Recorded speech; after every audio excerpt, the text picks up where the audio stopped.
ओम शांति। आज बाबा की मुरली 30 तारीख की है, अप्रैल की आखिरी महीने की आखिरी दिन की। उस पर अपन मंथन करेंगे। चलिए सुनते हैं। बाबा ने कहा कौन सी एक मेहनत हमें करनी है। बाबा ने मेहनत कहा है उस चीज़ को, क्योंकि अंतर्मुखी बन करते रहो तो अपार खुशी रहेगी।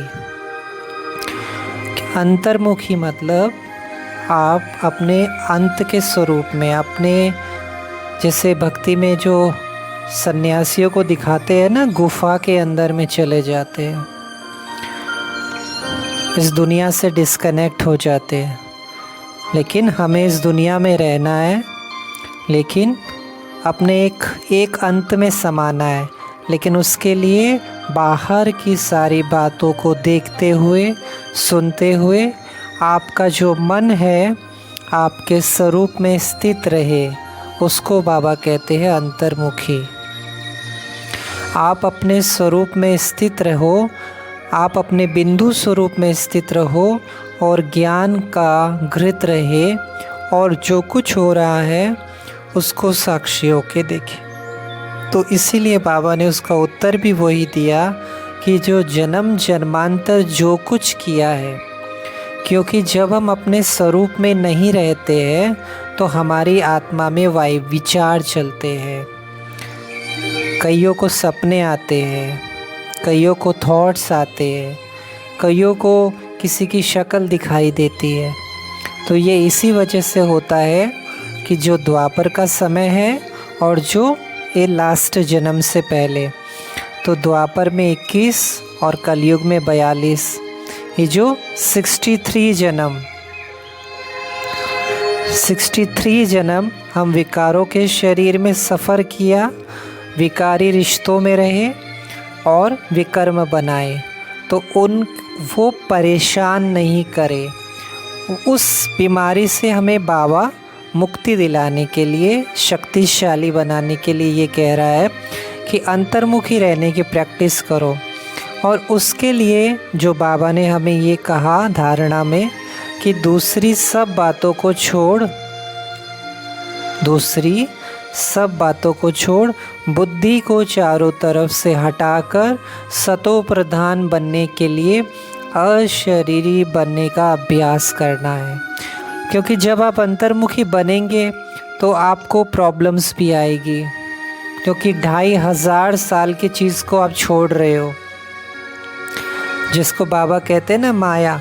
लेकिन इसके लिए आपको क्या चाहिए? प्यार, दृढ़ता, निश्चय और ज्ञान। प्यार है बाबा से तो प्यार के लिए आप कर सकते हो। निश्चय है ड्रामा में, तो आज बाबा की वो बातें आपको याद आ जाएगी कि जो सतयुग है उसमें कितनी सुंदर दुनिया होगी, जो बाबा ने आज वर्णन किया है उस सतयुग का। मैं देख रहा हूँ, मुझे अगर मिल जाए तो सतयुग की। जी हाँ, मुझे मिल गया। मीठे बाबा ने कहा सतयुग में ऐसी कोई बात हो न सके, वहाँ बास आदि। चलिए फील करते सतयुग को। सतयुग में मन बुद्धि ले जाइए, देखिए विजुअलाइजेशन पावर से धीरे धीरे। वहाँ बास आदि नहीं जो कहना पड़े अगरबत्ती जलाओ। बगीचों में बहुत खुशबूदार फूल होंगे। अब आप बिल्कुल साइलेंस में एक बहुत सुंदर बगीचे में चले जाइए, बहुत सुंदर ड्रेस में देखिए, चिड़ियों की आवाज़ और बहुत खुशबूदार फूल, उनको महसूस कीजिए। साइलेंस में मन की आँख से देखिए। मैं भी साइलेंस में फील कर रहा हूँ।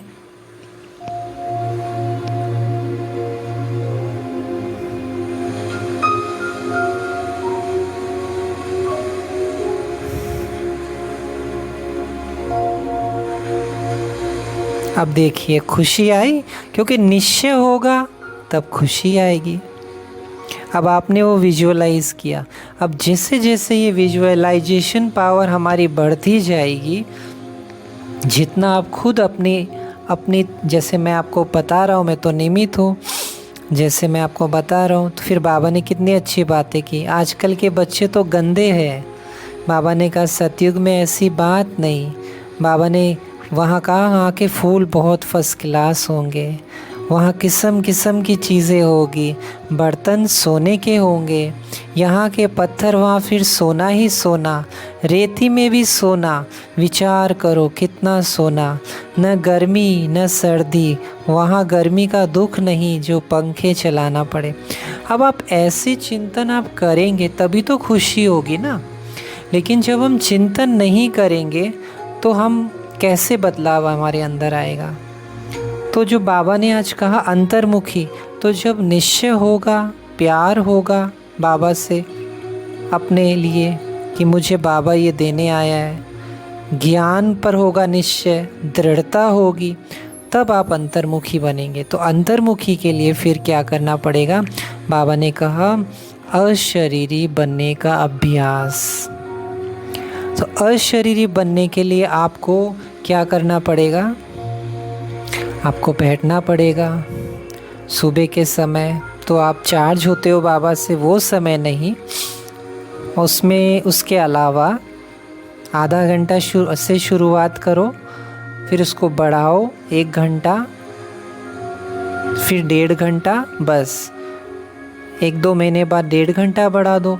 उसके बाद इसको करते जाइए, फिर आप चमत्कार देखो। क्योंकि जो चीज़ हम सच्चे मन से, देखिए बाबा ने आज का स्लोगन क्या दिया, सच्ची दिल से निस्वार्थ सेवा में आगे बढ़ना, अर्थात पुण्य का खाता जमा होना। अब ये उन बच्चों के लिए है जो स्वार्थ से सेवा कर रहे हैं। अब आप बोलेंगे बाबा का सेवा स्वार्थ से कहाँ हुआ? बाबा को पता है, तभी तो बाबा ने ये कहा है कि निस्वार्थ सेवा, यानी स्वार्थ जहाँ होता है, जहाँ हदें होती है। अब आप वरदान ही देख लीजिए, फिर से पढ़ रहा हूँ मैं वरदान, बहुत गहराई से इसका एक्सप्लेनेशन भी करूँगा। सेवा द्वारा मेवा प्राप्त करने वाले सर्व हद की चाहना से परे सदा संपन्न और समान भव। सेवा द्वारा मेवा प्राप्त करने वाले सर्व हद की चाहना से परे, मैं फिर से पढ़ रहा हूँ, सर्व हद की चाहना से परे सदा संपन्न और समान भव। आपने कई बच्चों को कहते हुए सुना होगा, आज तो बाबा का सेवा नहीं मेवा खा रहे, लेकिन वो सेवा करके मेवा खा रहे, ठीक है। वो ये सोच रहे कि हम सतयुग में बहुत ऊंचा पद ले लेंगे, हमें बाबा की सेवा कर रहे हैं ना, हमें मेवा मिलेगा। लेकिन वो मेवा तभी मिलेगा, ये भी समझ लीजिए वो बच्चे, बाबा जिनको बाबा कह रहा है, मैं नहीं कह रहा। सर्व हद की चाहना से परे सदा संपन्न और समान भव। अब इसका क्लैरिफिकेशन भी मैं कर रहा हूँ उन बच्चों को जो बहुत चालाक है थोड़े से, पर बाबा से ज़्यादा चालाक नहीं है। सेवा का अर्थ है मेवा देने वाली। अगर कोई सेवा असंतुष्ट बनाए तो वो सेवा नहीं है। ऐसी सेवा भल छोड़ दो, लेकिन संतुष्टता नहीं छोड़ो। क्योंकि हम सेवा कर रहे हैं, हम करना नहीं चाहते, हमें कुछ कारण से घर जाना पड़ रहा है, हम दबाव में कर रहे हैं, हमें घर पे जाके खाना बनाना है, लेकिन हम तो वो बाबा ने कहा वो सेवा आपके जमा नहीं होगी, बस कि उसका उल्टा हो जाएगा। इसलिए हम क्या सोचते, निमित्त आत्मा को बुरा लग जाएगा, लेकिन हमारा मन उधर फंसा हुआ है। तो निमित्त के ऊपर भी जिम्मेवारी है कि सेलेक्टेड सेवाधारी को चुने। ये भी एक समझदारी होती है सेवा केंद्रों में कि जो फ्री होते हैं, जिनको टाइम रहता है, पहले उनकी राय ले ले कि आप सब फ्री हो, जो फ्री है, कोई ज़बरदस्ती नहीं है, पहले उनकी राय ले। क्योंकि आप राजा बन रहे हो तो राजा का फ़र्ज़ है अपने परिवार को पूछना, फिर उनको सेवा देना चाहिए। जो जिस तरह की सेवा करता है, जैसी धारणा है, चलो ये धारणा है इसकी पवित्रता की तो ये खाना भी बना सकता है, चलो इसकी धारणा नहीं है तो चलो ये पोछा लगा ले, ये भी एक समझ होनी चाहिए। उसके बाद किसी को फोर्सफुली नहीं करना चाहिए, क्योंकि भगवान इसने ऐसे शब्द क्यों बोले कि ऐसी सेवा छोड़ दो जिसमें तुम संतुष्ट नहीं हो, क्योंकि किसी को ज़बरदस्ती आप सेवा लेंगे तो बाबा स्वीकार नहीं करेगा, हम स्वीकार कर रहे हैं, लेकिन भगवान एक्सेप्ट नहीं करेगा। हम चाहे कितना भी कह ले बाबा की सेवा है, बाबा ले रहा, नहीं, ये कह दिया है भगवान ने, क्लियर कह दिया है मुरली में, ये आप ले रहे हो, ये बाबा को स्वीकार नहीं है। बाबा को साफ मन सच, आप देखो ना कितना प्योर है वो, बाबा को समझने की कोशिश कीजिए भाई, आप लोग बाबा को समझिए, बाबा इतना बड़ा दिल है भगवान का।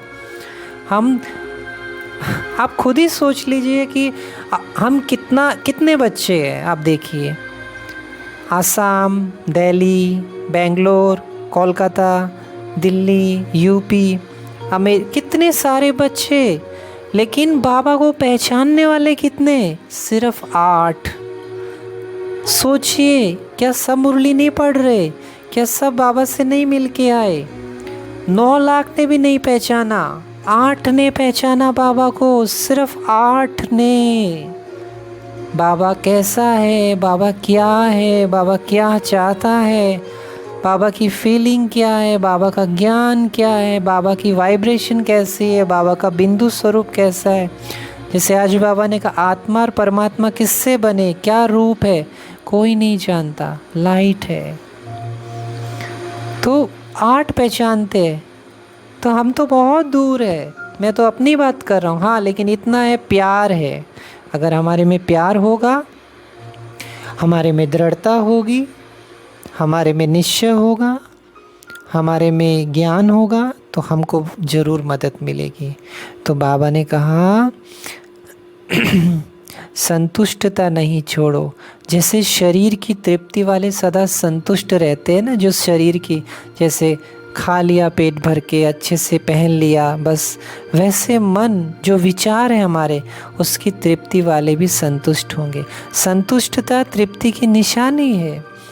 तृप्त आत्मा में कोई भी हद की इच्छा, मान, शान, सुनिए, सेल्वेशन हमारे लिए कह रहा है भगवान, साधन की भूख नहीं होगी, वह हद की सर्व चाहना से परे सदा संपन्न और समान होंगे। आपको पता है दादी प्रकाश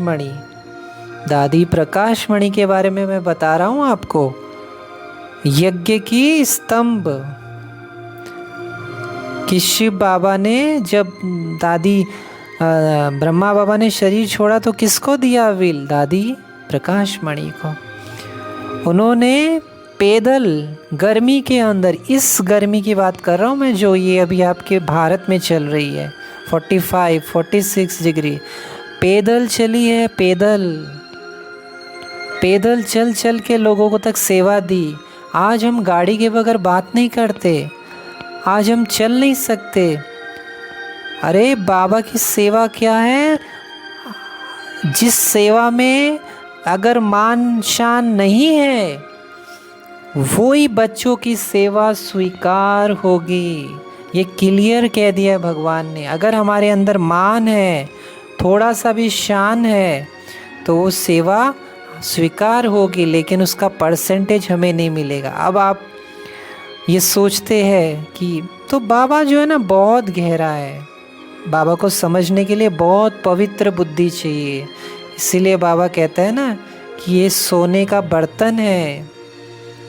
इसमें बाबा ने कहा धारणा में नहीं, अच्छे अच्छे ख्यालात करे कि सतयुग में ये होगा, तो यहाँ से बुद्धि निकल जाएगी। तो इस तरह से हम पोता मेल चेक करें सारे दिन में, हमने बाबा को कितना याद किया, क्योंकि हम बहुत बड़े बिजनेसमैन हैं। तो ये थी आज की मुरली मंथन। और भी बहुत कुछ है, लेकिन अगर आप इतनों पर भी ध्यान देंगे तो आप आगे जा सकते हैं। ओम शांति।